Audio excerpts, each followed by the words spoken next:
नमस्ते। आप सभी से अनुरोध है कि कृपया हमारे चैनल को सब्सक्राइब करें, वीडियो को लाइक करें और नीचे डिस्क्रिप्शन में जाकर हमारी मर्चेंडाइज लिंक को क्लिक करें और ऑपरेशन सिंदूर से संबंधित मर्चेंडाइज पाएं। ऑपरेशन स्पाइडर वेब, जी हाँ, ये यद्यपि यूक्रेन ने रूस के साथ, रशिया के साथ किया है, लेकिन साहब ये खतरे की घंटी है भारत के लिए बहुत बड़ी, क्योंकि इसने जो दिखाया है वो यदि हमारे आतंकवादी पाकिस्तानी यदि ये इसको उपयोग में लाने लगे तो साहब भारत के लिए तो बहुत बड़ा ख़तरा हो जाएगा। लेकिन भारत रूस से काफ़ी आगे पहुंच गया है एयर डिफेंस में। अभी हम इसकी चर्चा करते हैं। पहले ये जान लें कि मैं इस ऑपरेशन स्पाइडर वेब की बात क्यों कर रहा हूँ, क्योंकि यूक्रेन ने, देखिए मैं आपको रशिया का मैप दिखा रहा हूँ। यूक्रेन ने क्या किया कि जो रशिया की जो बॉर्डर एयर डिफेंस थी उसके थ्रू उसके ड्रोन्स जा नहीं पा रहे थे, और जो जा भी रहे थे, यद्यपि उन्होंने कई बार जो है वो मॉस्को पर भी हमला किया और स्थानों पर भी हमला किया, लेकिन अधिकतर उनके जो ड्रोन्स थे और उनकी जो मिसाइल्स थी वो रशिया की जो एयर डिफेंस थी उसमें फंस जाते थे। यद्यपि रशिया की एयर डिफेंस जो थी वो 80% से ज़्यादा फिर भी इंटरसेप्ट नहीं कर पा रही थी। भारत की एयर डिफेंस ने, आपने देखा कि 100% इंटरसेप्शन किए थे। तो ये जो ऑपरेशन स्पाइडर वेब इन्होंने किया, बताते हैं कि 18 महीने प्लानिंग करके किया यूक्रेन वालों ने, और ये बिल्कुल एक टेररिस्ट ऑपरेशन की तरह किया कि स्पेशल फोर्स ऑपरेशन था। क्या किया कि इन्होंने कंटेनर्स बनाए, उन कंटेनर्स को लॉरीज पे, ट्रक्स पर लादा, और वो स्पेशल कंटेनर्स इस तरह के बनाए कि उनके जो कैबिन्स थे उसमें ऊपर की तरफ उन्होंने फिट कर दिए ड्रोन्स।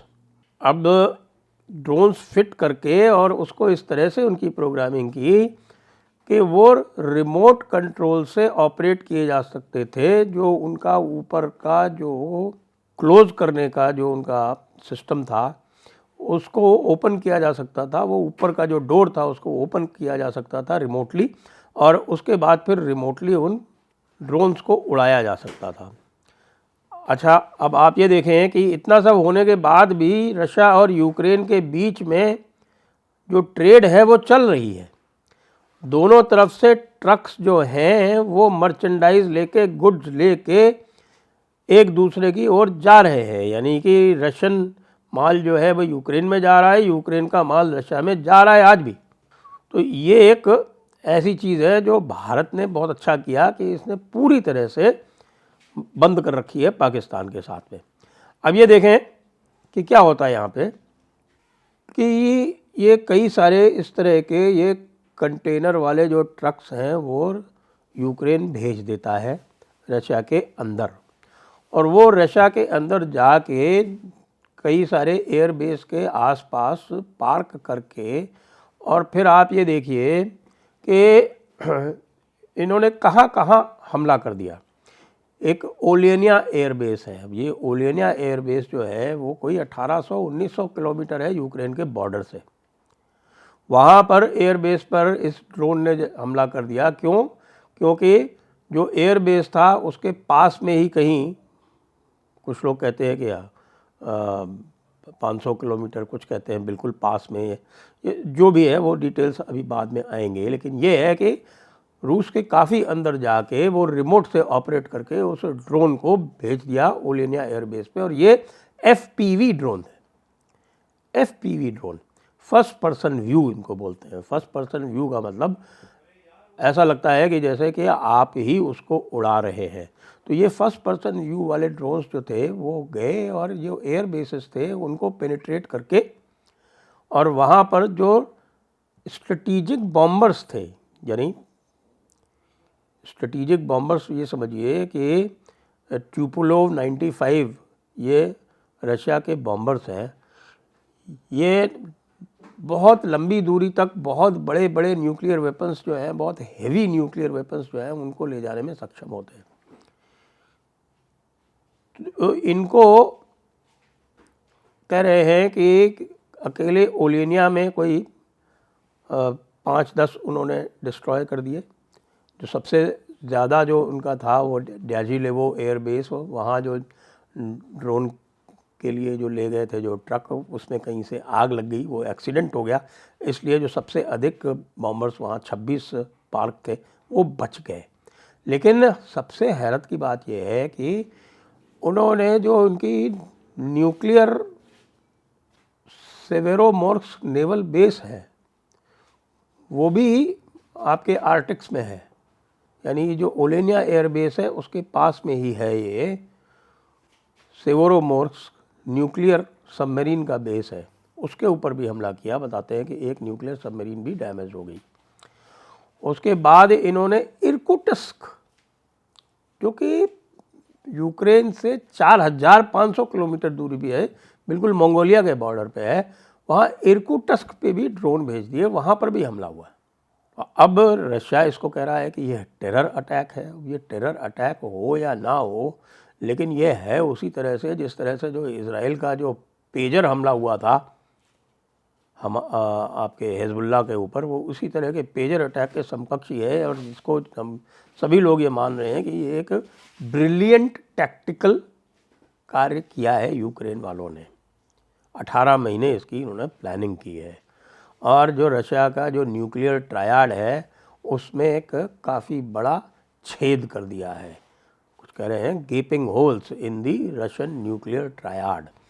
अब ये प्रश्न उठ रहा है कि भाई कि रशिया जो है इसका क्या बदला लेगा यूक्रेन से। सभी लोग सशंकित है, सांस पे सांस ऊपर रख के बैठे हुए हैं कि क्या रशिया जो है अब ये TNWs या टैक्टिकल न्यूक्लियर वेपन्स यूज़ करेगा। क्या ये यूक्रेन ने अपनी हरकत से वर्ल्ड वॉर 3 की शुरुआत तो नहीं कर दी है।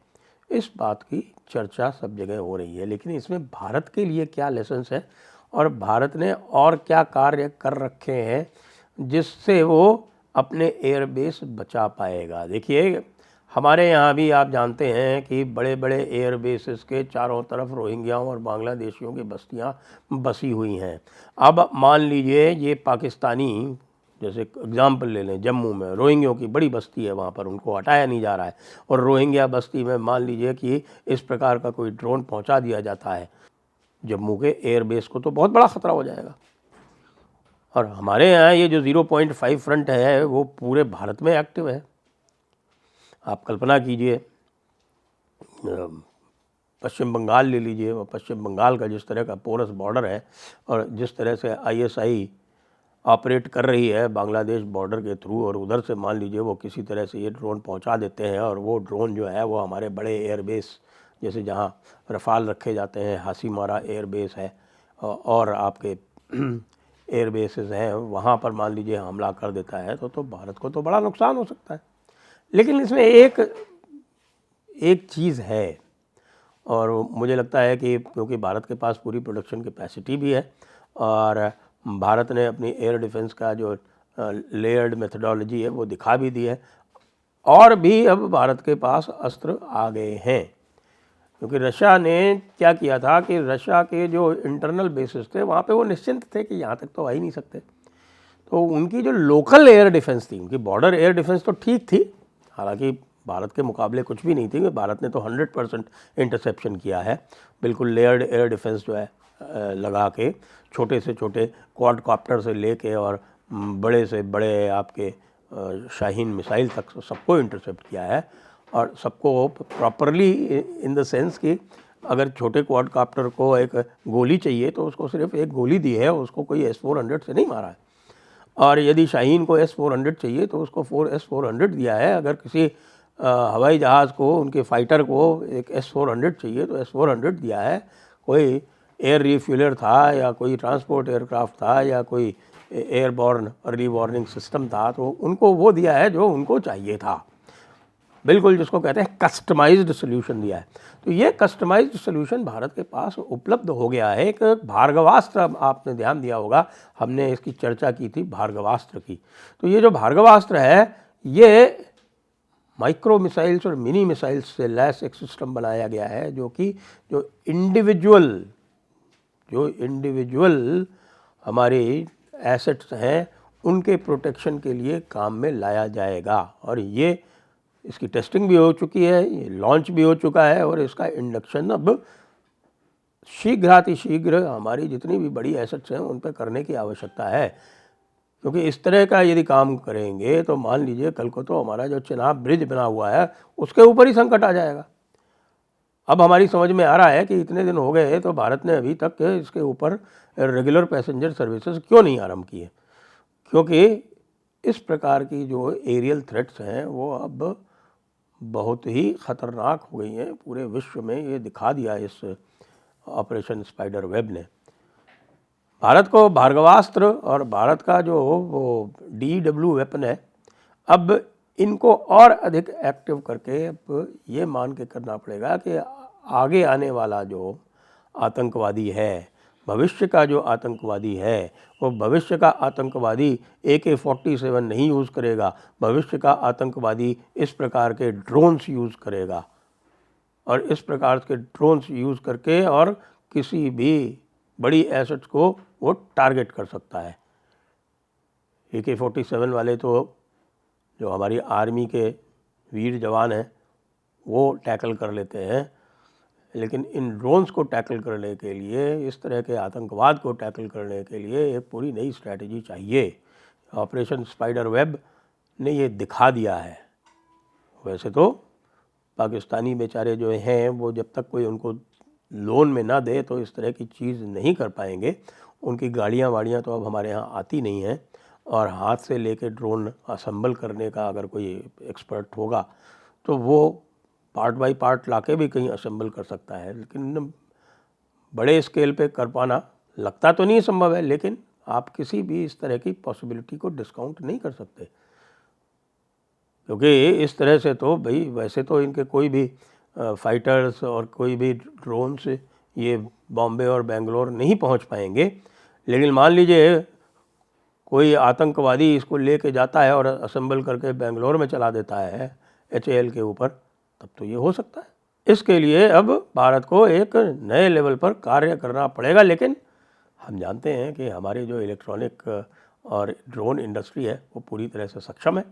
लोग तो ये कह रहे हैं कि भाई आप ये ड्रोन और मिसाइल एक पूरी तरह से ड्रोन और मिसाइल एक अलग से कमांड बना दी जाए, अलग से कमांड बना दी जाए। हालांकि हमारी एयर डिफेंस कमांड है वो उसके अंदर आ जाएगी। भारत को अब अत्यधिक सावधान रहना पड़ेगा।